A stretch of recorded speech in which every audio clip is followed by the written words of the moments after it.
In recent months, a devastating series of floods has swept across several regions in Sumatra. It's a heartbreaking scene.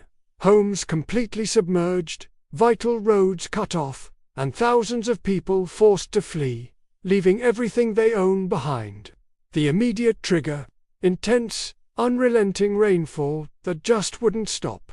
But is that the whole story? Many experts are now looking beyond the storm clouds and pointing to a much deeper, more troubling issue: the alarming rate of deforestation across the island. If you were to fly over some of these affected areas, you'd see a shocking sight. Vast landscapes where lush, natural forests once stood are now gone. In their place, expansive plantations or barren, scarred earth left behind by illegal logging operations. In some regions, more than half of the original forest cover has vanished. This isn't just about losing beautiful scenery. It's about dismantling the very system that protects the land from disaster. Trees act like a natural sponge. Their extensive root systems hold the soil together and absorb huge amounts of rainwater, releasing it slowly and steadily into the ground and rivers. Without these trees, the natural balance is completely thrown off. When heavy rain falls on this exposed, bare land, there's nothing to stop it. The water rushes across the surface, gathering speed and force, carrying with it a torrent of mud, rocks, and debris. It all flows directly into the rivers. These rivers, which were once capable of managing the water flow, are now overwhelmed in a matter of hours. They swell, turn into a muddy, raging torrent, and burst their banks, inundating everything in their path. The water isn't just water anymore. It's a destructive slurry of sediment that clogs everything it touches.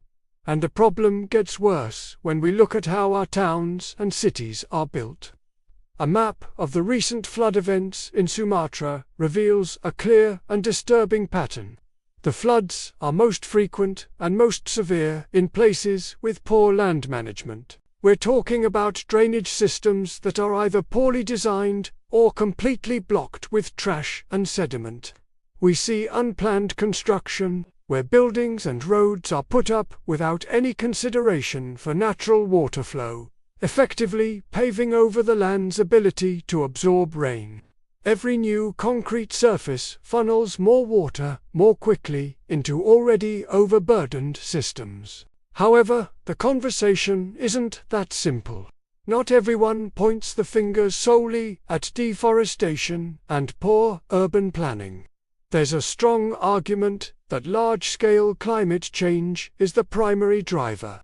Proponents of this view say that global weather patterns are shifting, leading to more extreme rainfall events. They argue that the intensity of these recent downpours is far beyond anything seen in historical records, and that no amount of forest cover could have prevented a disaster of this magnitude. It's a compelling point.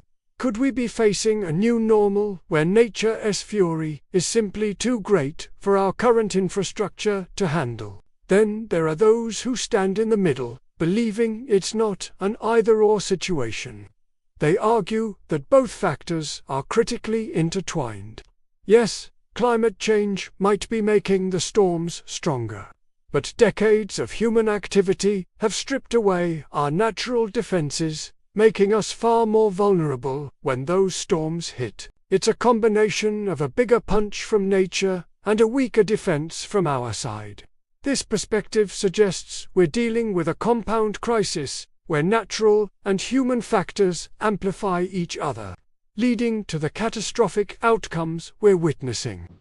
So, this brings us to the crucial question at the heart of this tragedy. Are the floods in Sumatra primarily a consequence of human actions like deforestation and land mismanagement, or are they an unavoidable natural disaster supercharged by a changing climate?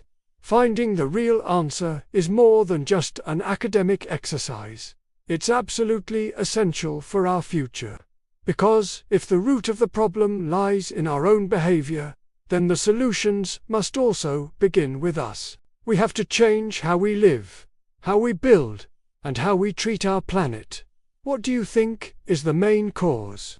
Let me know your thoughts in the comments below. Thanks for watching, and if you found this insightful, please consider subscribing for more deep dives into critical environmental issues.